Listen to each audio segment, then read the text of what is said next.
sini ada adaptasi, kemampuan membaca gejala, membaca situasi, tetapi pada satu pihak juga bersiasat dengan teknik penulisan yang karena saya dibesarkan memang dengan apa ya, dengan media konvensional. Di satu pihak juga saya ingin tetap setia pada prinsip-prinsip bersastra, sastra yang dalam tanda petik sastra yang bagus, tapi di satu pihak juga saya ingin beradaptasi dengan kebutuhan pembaca.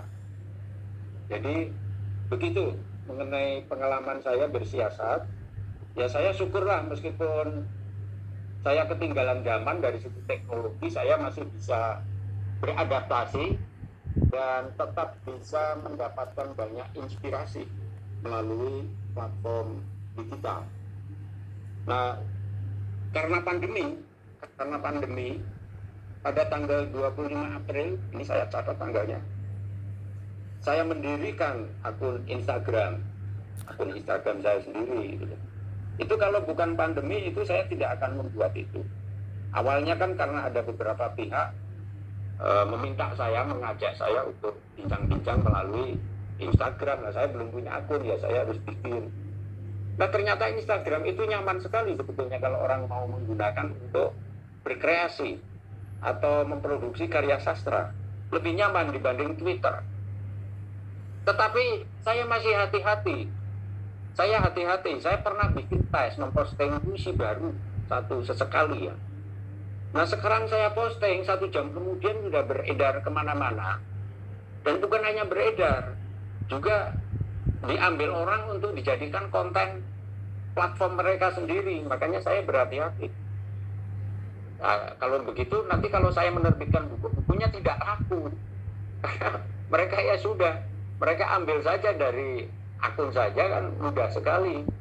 Dan terus terang memang banyak pembaca sastra yang merasa cukup membaca hanya lewat kutipan-kutipan yang beredar di media sosial. Banyak follower misalnya yang tidak merasa butuh untuk membeli buku-buku saya, mereka cukup menunggu saja cuplikan atau kutipan karya-karya saya beredar di media dan mereka cukup. Dan kadang-kadang yang dijadikan acuan itu versi karya saya yang beredar di media massa. Padahal kalau menerbitkan biasanya saya edit. Yang versi bukunya malah kurang diperhatikan. Nah, lalu apa dosanya? Kalau saya harus bicara mengenai dosa platform digital, saya kira dosa yang paling kelihatan yaitu bahwa teknologi digital ini mempermudah terjadinya pembajakan dan pencurian karya. Itu saja yang saya alami.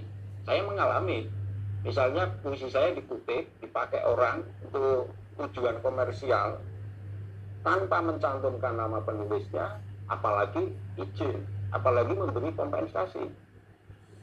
Untung kalau ketahuan, kalau tidak ketahuan ya sudah. Dan banyak yang tidak ketahuan. Misalnya kan banyak karya saya juga digunakan oleh berbagai pihak, tidak izin, tidak memberitahu, tidak memberi kompensasi apa-apa. Itu yang kecil-kecilan. Yang besar-besaran kan pembacakan buku. Pembacakan buku semakin merajalela karena si pembacaan ini semakin mudah untuk memasarkannya. Identitasnya mungkin susah dilacak karena dia menggunakan nama anonim, sehingga ya termasuk buku saya, buku puisi juga banyak dibaca. Dan jumlah eksemplar yang dibaca itu untuk ukuran seorang penyair sangat besar. Ya saya heran, saya bangga sebagai penyair bahwa puisi aja dibaca gitu. Saya pikir yang dibaca hanya novel atau prosa itu masih masuk akal. Tapi puisi juga dibaca. Oh, berarti puisi juga bisa menjadi barang jualan. Nah, saya kira ini masalah serius yang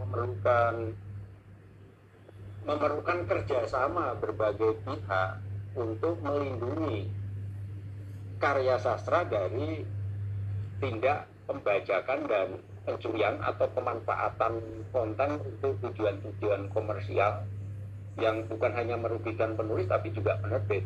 Mungkin ini yang perlu dipikirkan juga, karena ke depan itu akan semakin parah kecenderungan semacam ini, pembajakan dan sebagainya. Lalu yang kedua, saya sebagai penutup, Saya menggarisbawahi yang disampaikan Mbak Reni, yaitu meskipun Mbak Reni tadi belum merumuskannya ya, saya merumuskannya begini, sangat mungkin bahwa akan terjadi ketimpangan antara produksi atau produktivitas karya dengan kualitas. Maka disinilah kita bicara tentang pentingnya kritik sastra, atau istilah netral dari Mbak Reni tadi, telaah yang kritis.